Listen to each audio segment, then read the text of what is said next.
very pleased to have Peter Heidman here, who has a show that's already opened at the Majestic Gallery. He's one of the founding members of that gallery. 1992 was a crucial year in my life because I retired from teaching then at a high university after, well, I was 28 years here and 2 years elsewhere, so I did have 30 years in. The way I put it to myself, it's the year I jumped the academic ship and landed in the waters of full retirement. And I have not been disappointed ever since. Now, in order to understand what for me was a momentous change in my life, I need to take it back for a bit to the 1950s. I'm a full-fledged member of the 1950s generation. That's when I came of age, having entered high school in 1951 and graduating from college in 1959. And as you probably know, those Eisenhower years have a reputation of being very buttoned down times. It was years of Cold War stalemate, and people who look back, commentators talk about us, people of my generation, being the middle generation, between two generations which were involved in much greater events. The previous generation having saved the world from Hitler, and the subsequent generation having fomented a social and cultural revolution that changed America forever. So,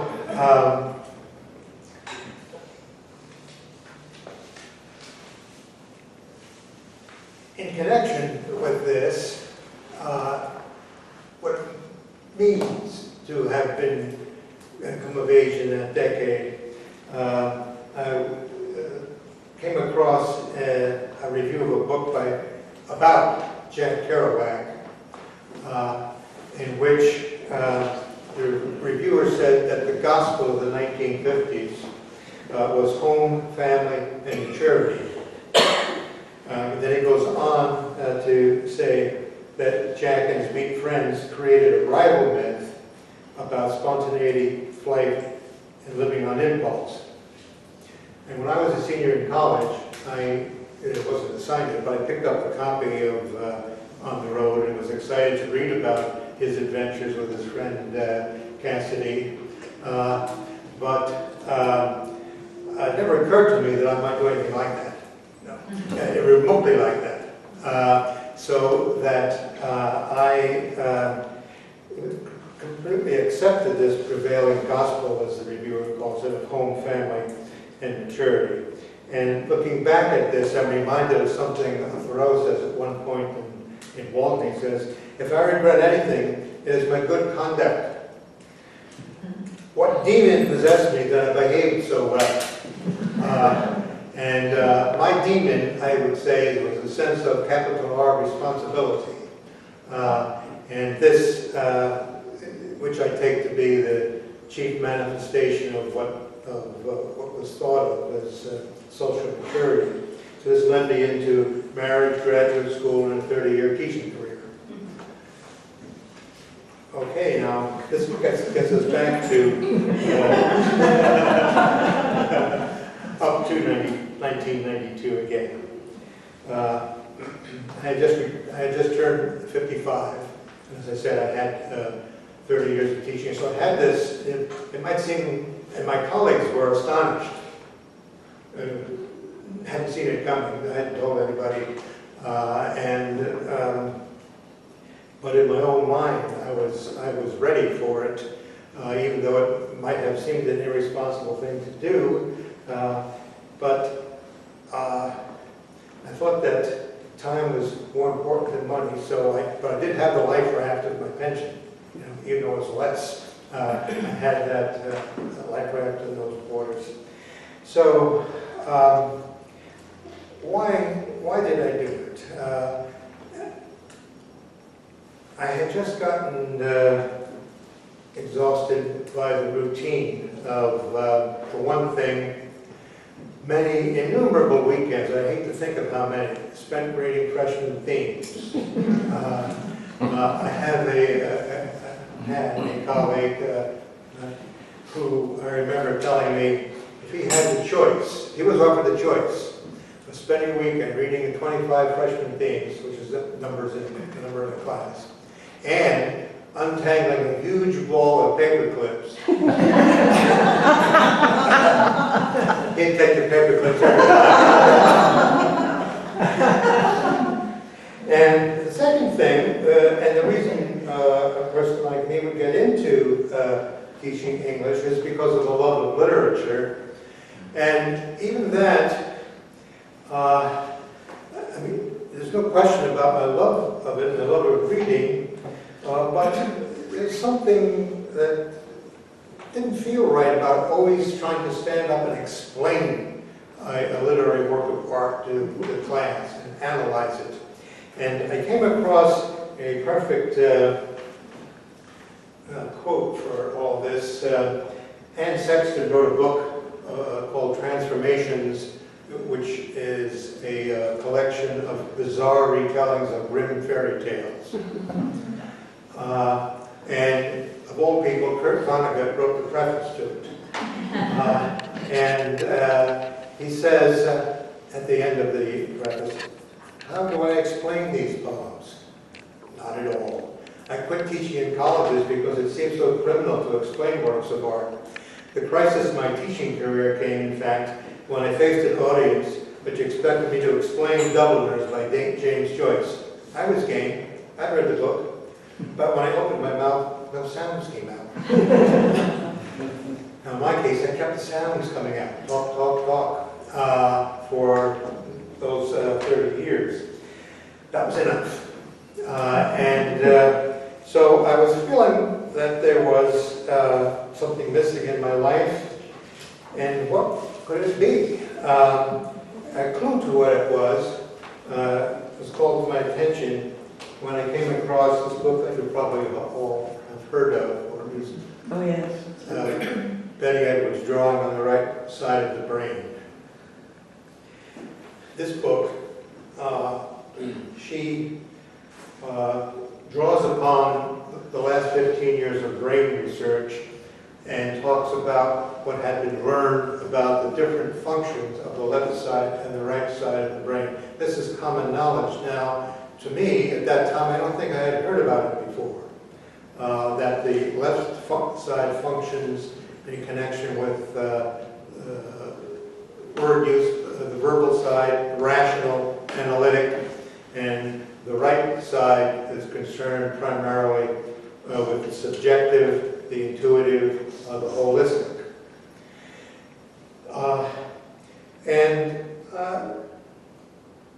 As we know, our educational system is based, when we talk about it in these terms, it's based on educating the left brain. It's the rational, the analytic that is stressed. Language, mathematics, science, technology, and as Betty Edwards says, and she put it here, while this is being done, half the brain for every student is virtually neglected. And it's this other half, this right half, or hemisphere, which we have to develop in order to learn how to draw. And in her book, she presents a series of exercises which are designed to help people do this. These exercises are designed to, as things which the left brain either won't or can't do, where the right brain can. So, the exercise that sticks in my mind, when I got hold of this book out of the library, this is a later edition, it came out in 1979, I must have looked at it around 1980, and Where is this exercise? Should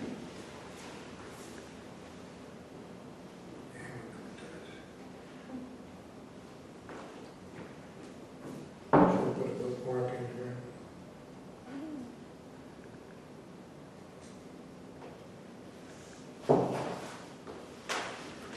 She has in the book this line drawing of Stravinsky sitting in a chair, but she has it in the book upside down.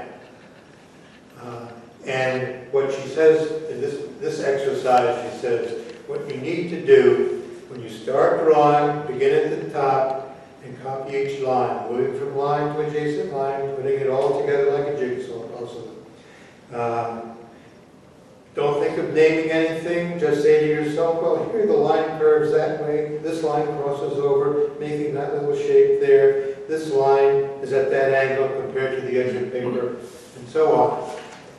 So I did this exercise, and when I turned the sheet over, I was dumbfounded. It looked like Stravinsky, or it looked like the portrait that Picasso had done. I thought, my God, maybe I can learn to draw. She says, people who don't learn to, so it's not a matter of physical dexterity. Anybody who can write their name can learn how to draw. It's a matter of learning how to see differently. And she has a quotation in here. Gertrude Stein asked Matisse whether when eating a tomato he looked at it the way an artist would. And Matisse replied, no, when I eat a tomato, I look at it the way everybody else does. But when I paint a tomato, I see it differently. Okay? So this stuck in my mind, say around 1980 or so, and I wasn't able to do much else with it in the next 10 years.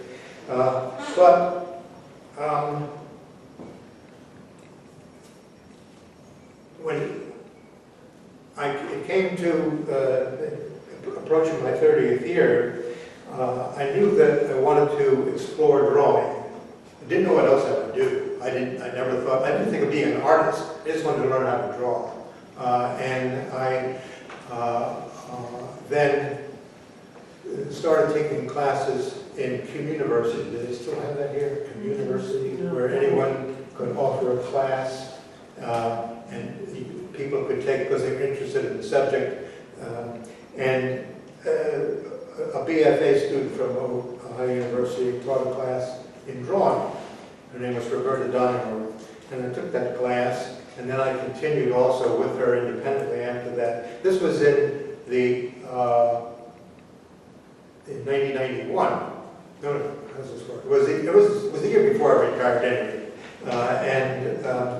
So then when I did retire, that's when I started taking classes in the art department. This is where I got so much help. I got help from Gary Pettigrew sitting here. I got help from Bob Lazuka in relief printmaking, and from Abner Jonas in etching. I was drawn not only to drawing, but to printmaking because I could see it as a kind of an extension of drawing. So I was only concerned with black and white. So you could see prints and you can imagine how they could just be drawings. They have been original prints that have been reproduced. So I acknowledge much the help that I got from these people. And they were so generous with their time, talking to me after class, and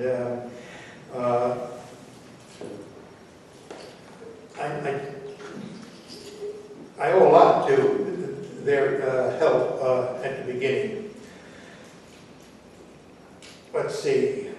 I should show you, if you haven't seen Betty Edwards' book, examples of, I'll pass this around. She has, this is a sheet, one of her sheets, of student work.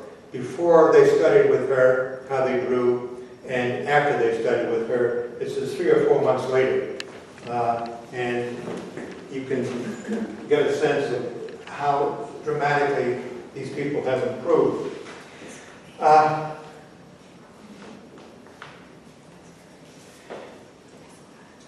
So, my early works then, what did I do? The earliest piece that I've preserved is this self-portrait, 1993. And it'll give you a close the kind of guy I am, that I'm still wearing this robe. It's my cold weather robe. My daughter gave it to me. Probably 1990. Another early drawing, this one in charcoal. I had relatives who lived in Charleston, West Virginia, so I had occasionally drive down there on 33 going into West Virginia. And along the way there's a nuclear power plant there. And I was so struck by it when in the morning it would come out of the mist as you were driving down. So I made a couple of trips down there just to draw it, just to get the how to put the thing together. And then got back home. I may have enlarged it. I don't know if I drew it at first this size. But anyway, then I did it in charcoal, trying to get the sense of the mist. And I call it, you know, I see it as a modern megalith. You know, the megaliths like Stonehenge, prehistoric things. Well, this is I think it's a modern megalith. So I call it megalith in the mist. And then one other, doesn't fit on there. I got out of a gift catalog a small, about this size, small wooden sculpture that was called an Indonesian folk Buddha. And I like this guy. I put him up a little higher than my eye level and drew him and added, I had been to a trip out in the Northwest and saw the clear cutting and done to the hills, getting lumber, trees, the holocaust of trees out there. So then I came up with this drawing. One thing that I think is emerging from this, and there'll be more examples of it in a minute, is that I seem to be concerned primarily with shapes. And that'll be more evident in just a minute. But let me show you a couple of early prints that I did.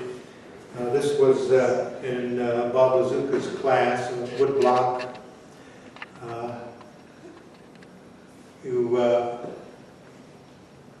These white lines, you'd be digging out the soft part of the wood, and then leaving these other shapes, and then adding called Gulf of Dreams. Can you pass those around? Do you want Sure, to pass that's those good. around? People can see them closer.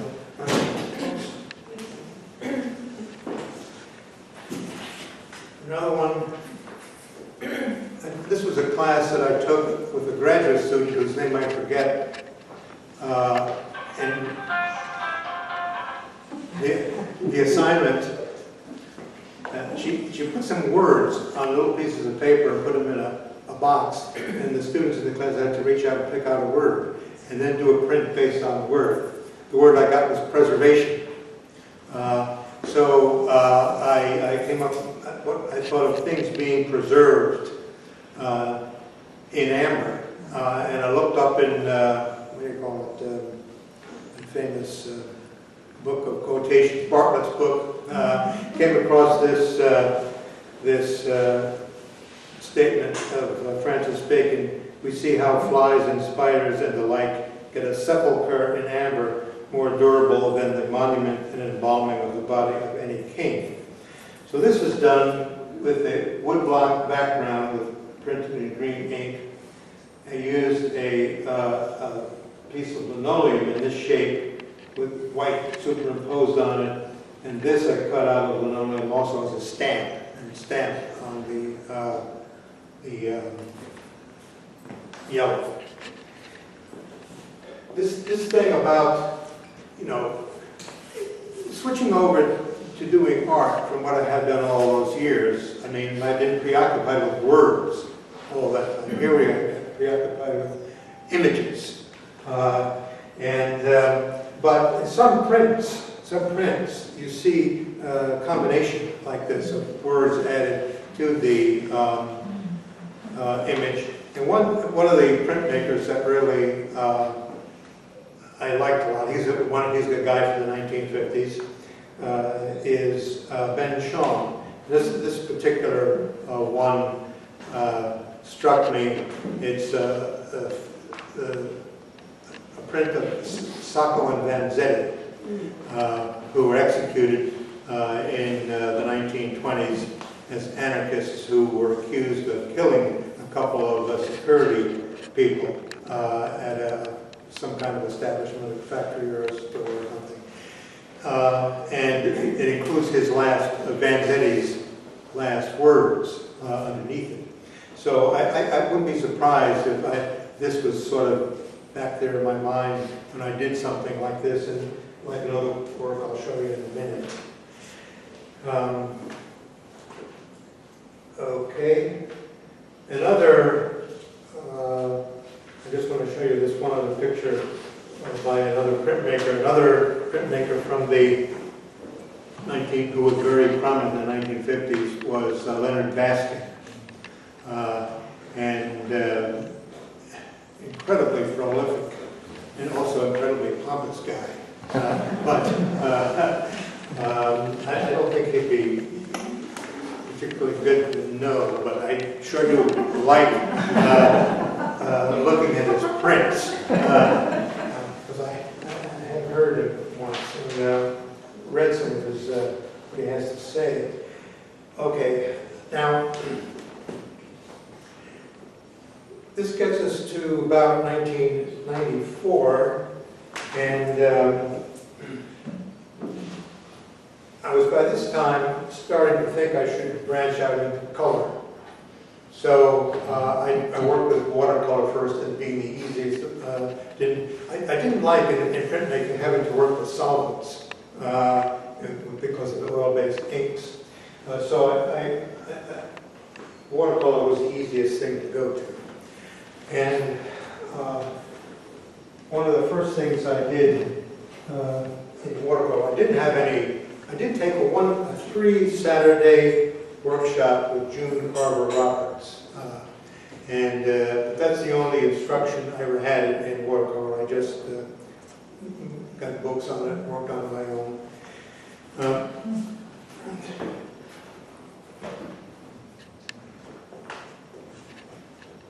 Elijah Pierce, how many people have heard of Elijah Pierce? Okay. There was an exhibition that I came across. Well, I didn't just come across it. I had seen in a book one of Elijah Pierce's carvings. It was a walking stick, which I think he had made out of a pool cue.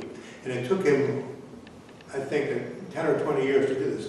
Intricate little carvings, all the length down and all around it in this stick. So when I saw that there was this exhibition at the Columbus Museum of Art, I went up there, and I was amazed at how much he had done. I mean, there were at least three full rooms of his woodwork. He is the son of a former slave born in Mississippi, but didn't want to stay down on the farm. So while he was living in Mississippi, in this small town, he learned how to cut hair. And just his friends and family and people he knew. When he finally broke away, went north, first to Illinois, but then he met the woman who would be his second wife, who came from Columbus, Ohio, moved to Columbus, where he eventually opened his own barber shop on Long Street. And the shop had two rooms, the front room to cut hair, the second room to carve. When he wasn't cutting hair, that's what he did. And at this exhibition, there was a video that went with it. And I was so struck by the presence of this man who was so at home in his skin, such a soft-spoken, gentle, modest man, and very religious.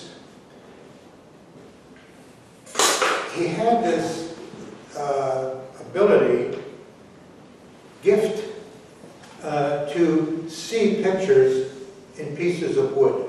He said, I don't know how it happens. I could have two pieces of wood that are all both essentially the same size in one piece. I don't see anything. The next piece, there's something there that I've got to cut it out. I would pick it out. And the one he spoke about, particularly in this video, was, I saw the Last Supper in my wife's breadboard.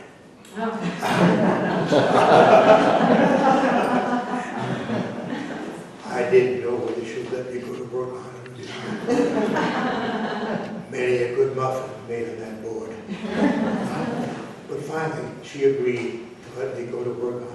And I picked up, and it's a beautiful thing. That's a relief. And when I was done, she was well satisfied. So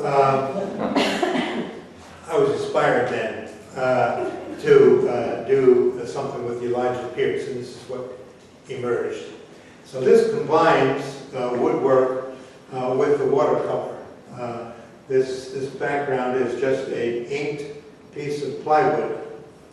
The words I cut out of linoleum and ink, and then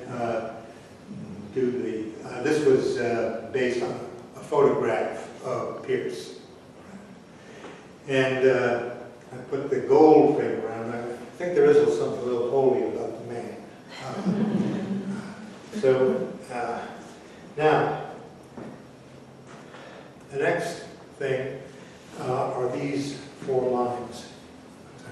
And in 1996, I took a trip to Spain. It was one of these coach tours. Have you ever heard of the Rhodes Scholar Program, ROED? This is the one I took where you stop at various places and get educated about things in Spain.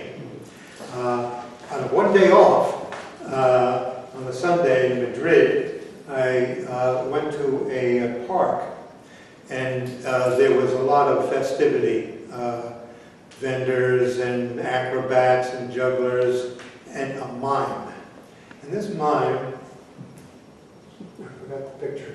I took a photo of the mime, and I don't have it with me. And he didn't look like these mimes. I didn't reproduce exactly the way he looked, but he was standing up high on a pedestal, and his face was all white, and he did have a big hat on. His lips were red, and he had bells on one finger, on one hand, on 4 fingers on one hand, and he just stood there like a statue. And every once in a while, he would turn slowly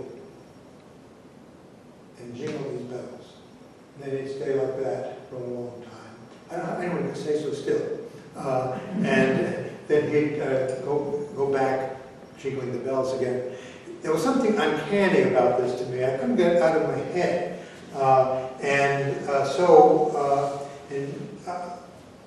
I started to work on a mime. This was the first one I did. It took me 9 months to do these series of 4 watercolors.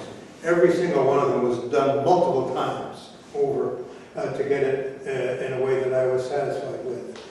And I take these 4 pieces I took them to be a sign that they were my first real work. The first thing I could call was originally mine. Someone else wouldn't have done this. This I call silence. This is transience. This is meditation.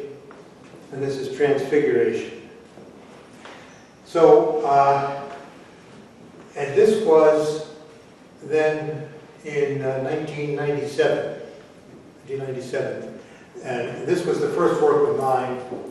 Wait a second. No, this was the first work of mine that ever got put into a juried show. This was in Lancaster. Lancaster Art Guild sponsored Autumn Opens, in which anyone from the state of Ohio could submit work. So this one got in. I didn't submit them. These were shown first at the Casa. Back then, when people could still smoke in the Casa. When I got them home, I discovered they were both brown. I had to wipe them off. But this encouraged me, I tell you. This encouraged me to think that, man, maybe I can do something that's not, that's somehow mine. So, and in this, the last thing I want to show you in this portion is these guys, bird charmers. I want to show you this because it's a very strong indication of my emphasis on shapes. I mean, these are clearly shapes, but here what I did was to paint the surface with black gesso, cut out these shapes out of flexible plastic, paint soupy white gesso over the black, then stamp down the shape over the thing and let it sit for maybe a minute, pull it off. So it pulled up some of the white with it, and the black then showed through. It did that in both of these, and then put, it was a watercolor crayon over these shapes, and then put opaque color in the background. So it's very much a shape-driven work. I suppose the most extreme case of what I've done in shapes is this, which was even this was later. I think that was before. It might have been after 2000. At any rate, I don't think you can tell from there. But what I've done is cut these shapes out of this surface paper and then painted this color in the back. So behind the surface of these colors, and then I painted these patterns over it. So,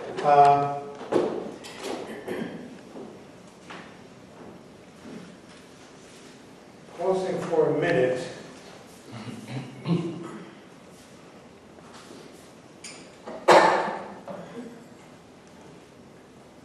I hadn't thought, when I was getting into this, about what I'm going to say now, about there being two broad categories of artists, as I see it.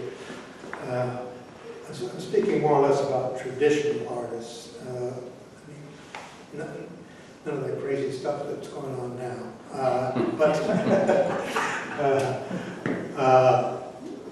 Being an old coot, I can say that.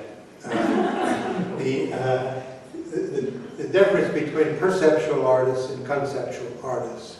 Perceptual artists paint what they see, try to, they modify it, but they're concerned with what's out there to portray it in one medium or another. And the conceptual artist is concerned to create something based on the artist's thoughts and feelings. And I mean, I clearly belong to that second group. I rarely go out and try to paint something that I see out there, even though I have done some landscapes. They're mostly made up landscapes. not ones that I actually see out there. So, I want to read a quotation from one of the book, Art and Fear, which was another book that helped me a great deal. At least it made me feel better about myself. Because I could see that I was not alone. This is written by two photographers out on the West Coast, David Bales and Ted Orland. Do you know who that is? And they say at one point in the book, the line between the artist and his or her work is a fine one at best. And for the artist, it feels quite naturally like there is no such line. Making art can feel dangerous and revealing. Making art is dangerous and revealing. And when I read this, I was reminded of something a good friend of mine, Edgar Wan, told me that he had been told by his mentor at the University of Michigan. There was a well-known literary scholar in the 1950s, Austin Warren, and he was Edgar's mentor there. And one of Austin Warren's words to Edgar was, "A writer has to be spiritually naked. That is why some people prefer to be scholars, to keep their clothes on." And I think that the same thing could be said, about art in connection, parallel to writers. Now, a couple of minor things. I felt the need to belong to some artistic community. So I joined the Lancaster Art Guild in '95, stayed with them until 2000, which is when the Athens Area Arts Alliance, Quad A as you call it, was founded, I think. And I found that a much more agreeable group, to tell you the truth.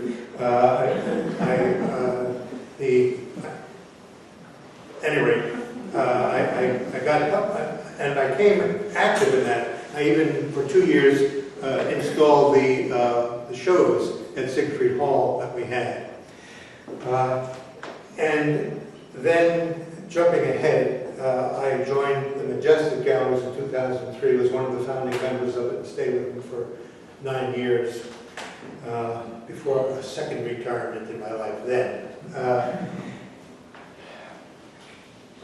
I had a first solo show at Hocking College, the Hocking College Learning Resources Center in 1999. There were 12 works there. As I mentioned, I got this in a jury show, and then I got 2 works in the Dairy Barn Art on View, 1999 and 2000. So I felt like I was on my way, and I could then proceed on my own.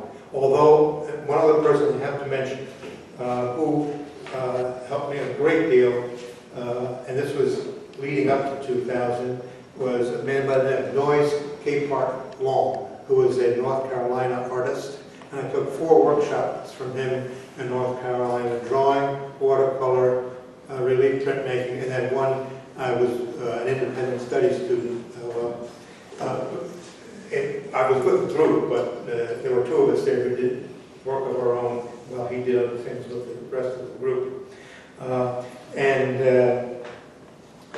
One of his comments that I've kept in my memory is, says, drawing is like parachute jumping. Every time you start, you hope the chute opens. So all those people I acknowledge gratefully. For the remainder, all I can think now is to give you examples of what I have done on my own since 2000. What it turned out that I found myself doing was working in series, rather than just hopping from one thing to another. In my first show at the Majestic, 2004, I did a series of Old Testament figures. And I got onto this because I had been to Italy with a cousin of mine. She invited me to go with her. She was by herself, and she knew Italian. She lived in Italy. And I'd never been to Italy before, and saw these frescoes that were partly ruined over the centuries. Then I was looking at a heavily illustrated, well-illustrated book about the Bible, and was struck by the fact that there were no pictures from the ancient Israelites. Whether it was because they were so nomadic, or whether it was because they took so seriously the idea about no graven images, there wasn't any. So I said, well, suppose there had been some, and they had survived over the centuries. So what I did was put a sheet of paper over canvas and make the painting on it. This is David, with his slingshot. And then tear off parts of it as if these were the ruined parts. I was hoping that this pattern here would emphasize, would suggest what he's doing with the slingshot, twirling it. In the same show, let's see, there were other figures in there. I had one of blinded Samson. I can't remember offhand what the others were. But I also had in that show a series of artists' portraits. And by artists, I mean literary artists, musicians, visual artists. This is from Kafka. You may know his story, The Metamorphosis, where his central character wakes up and he's turned into a giant beetle. Well, Kafka, very dark guy, you get a sense of feeling imprisonment in his life, so I put him in here behind bars with these insects.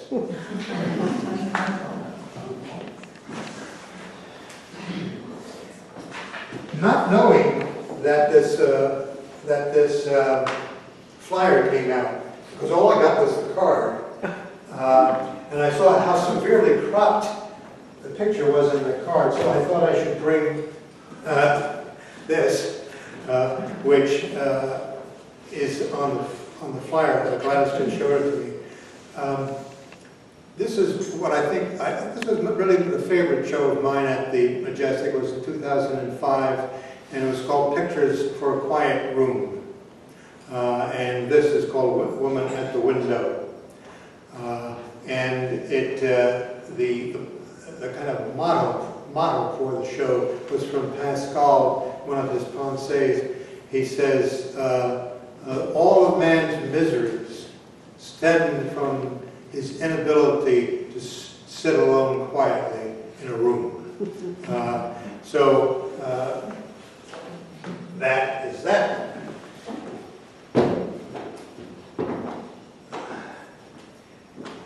I moved on to a series in which I made allusion to, often with some sense of humor, to previous works of art.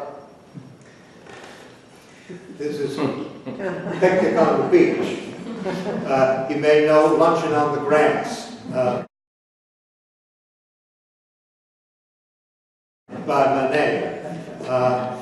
What I did was to keep, there are two men in Manet's picture. I cut out one of them, kept the same pose for the remaining man and the woman, except I clothed the woman and took off the man.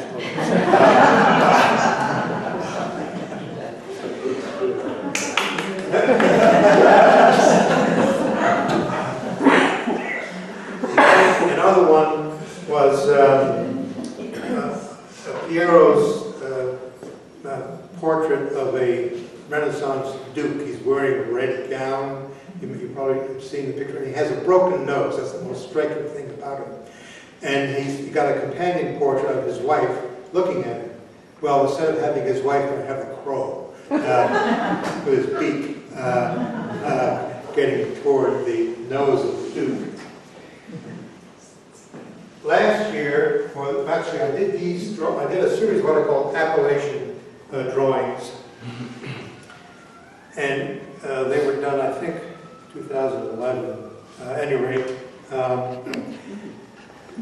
this one I took to, there's an annual show outside Jackson Cantor Cave, and I took this drawing plus some other things there, and this won second prize in drawing. So that made me feel good.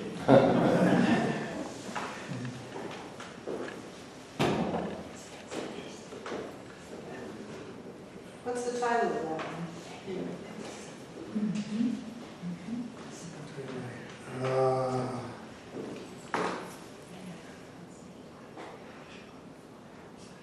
I can't remember. There's a tag on the back. It's the price. This is their system of hanging. But I think you hardly need a title. In fact, there was an obscure artist, obscure to me, Mabel Stampler, to a show of her work at the Cincinnati Art Museum. She was active in the 30s in New York, and then taught for 5 years at the Cincinnati Academy of Art, and then dropped out, went to an island off Florida, Captiva Island, and became a recluse and did these small drawings and lithographs. I think they're mostly lithographs, but I think they're all hand colored.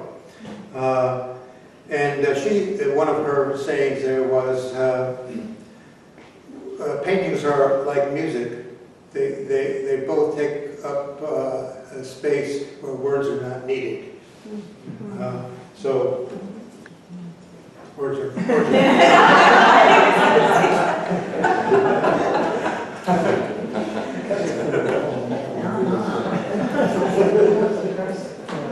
I think in case there's a chance for if you have some questions, I've lately, the last maybe 3 years, taken to doing some artist booklets. These are two that are up here, so you can see there's some combination of words with the images. This is my most recent painting. It appears on the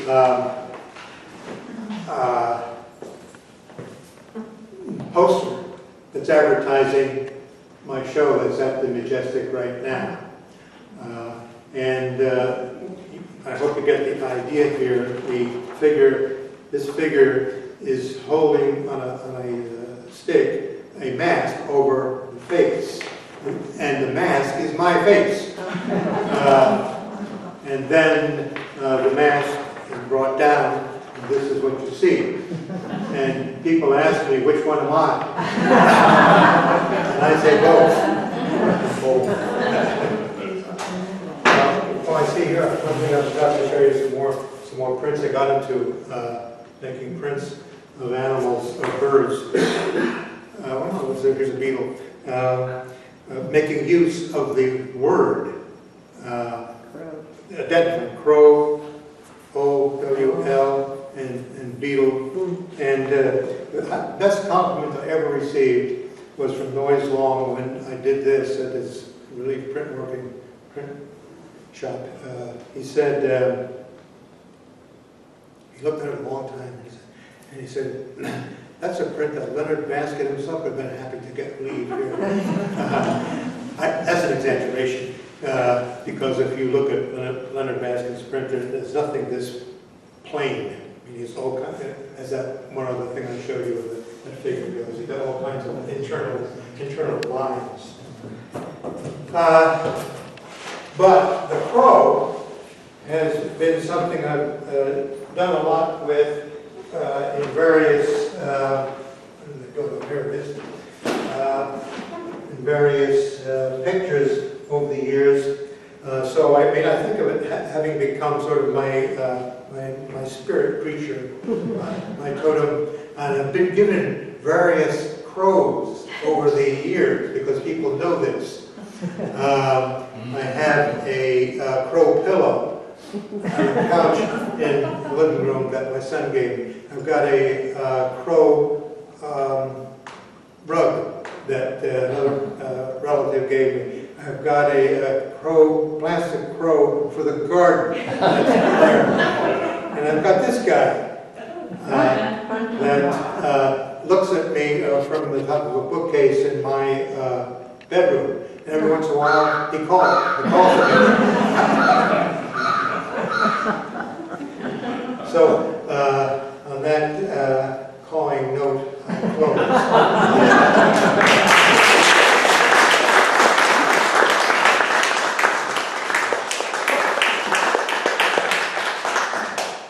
But if you have any questions, I think I'll be pleased to entertain you.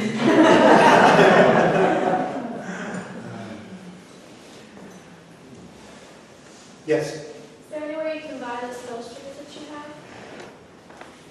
The poster is includes not just this was done as a favor to me by the man who makes the poster. It has. Have you seen the poster down in Nelsonville? No. It's on in front of the Majestic Galleries.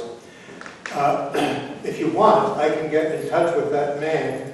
I don't have to. He prints them out, and he would undoubtedly charge you something to print a large thing like this in color. You know, if you want, I can give you his name.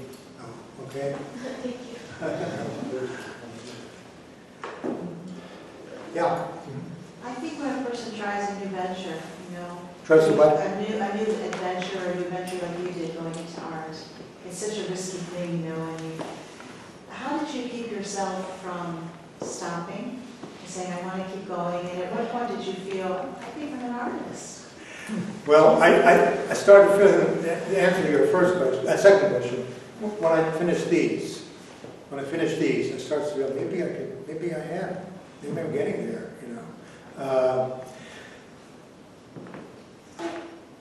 The other one, I think I recall reading a statement by Bruce Nauman, who's a contemporary sculptor.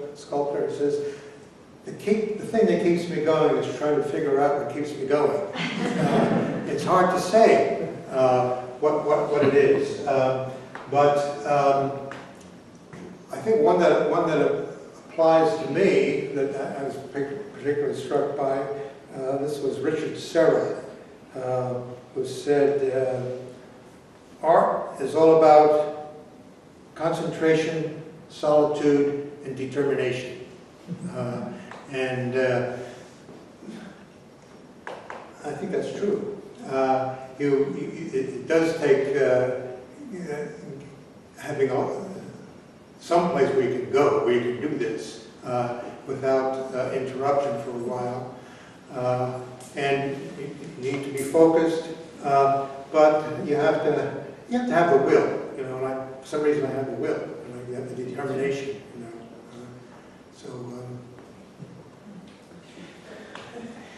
let's see. There's one other funny thing I can find in here.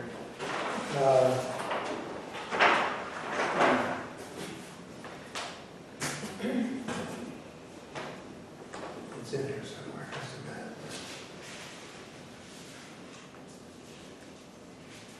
Here it is. Annie Dillard is a writer, and she wrote a book called The Writing Life. And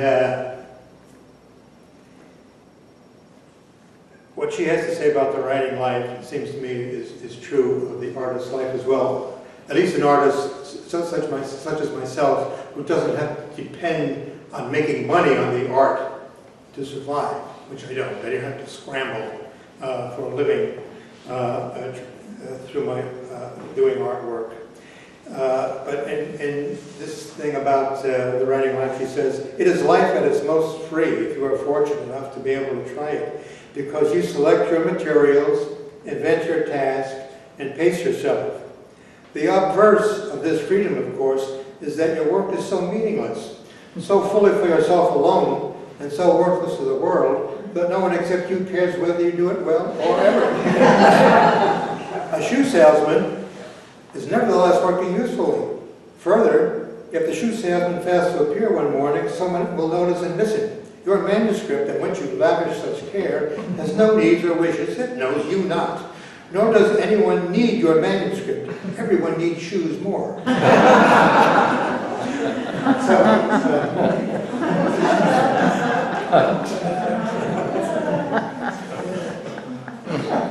Yeah, right? Peter, I'm thinking of Walter Benjamin's famous essay, The Work of Art in the Age of Its Mechanical Reproducibility. Do you think any of your works actually look out for, embrace reproducibility? Say, go ahead, reproduce me. I mean, or do you find that? Well, a lot of the images could be easily reproduced. If someone wanted to do it and I could make a little money out of it, I'd be happy. But that hasn't happened. He probably has something more profound in mind.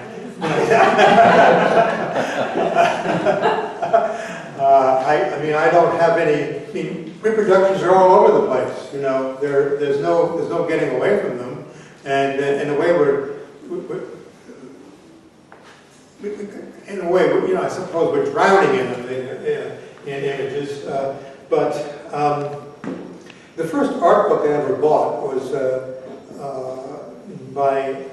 it's called Art Masterpieces of the Western World, starting with the Renaissance and going to the present. The present being 1939 by Thomas Kremp. Can't think of his last name right now. Begin with a C or anyway. He did it because there weren't books that they couldn't travel to the capitals of Europe and go to here and there to see things. So he put this book together with very down-to-earth commentary, no jargon, about the works. And the first work that ever stabbed me to the heart was in that book. It was Masaccio's painting of the expulsion of Adam and Eve from the garden. Eve's face in that painting is unforgettable. If it hadn't been reproduced, I wouldn't have seen it. You know, and the same thing for a lot of the other things that, of course, were in that book. Now, even though in 1930 and the reissue, I got the 1958 reissue. It hadn't changed anything. It was just a reissue. And so it was using 1939 technology for reproducing the color, as far as I know, and far inferior to what we have now, but still, you know, kind of mesmerizing if you're attracted to art, as I have always been, really. But never thinking I would actually be doing it, but here I am. Right, I think we're past time, so you're probably getting hungry.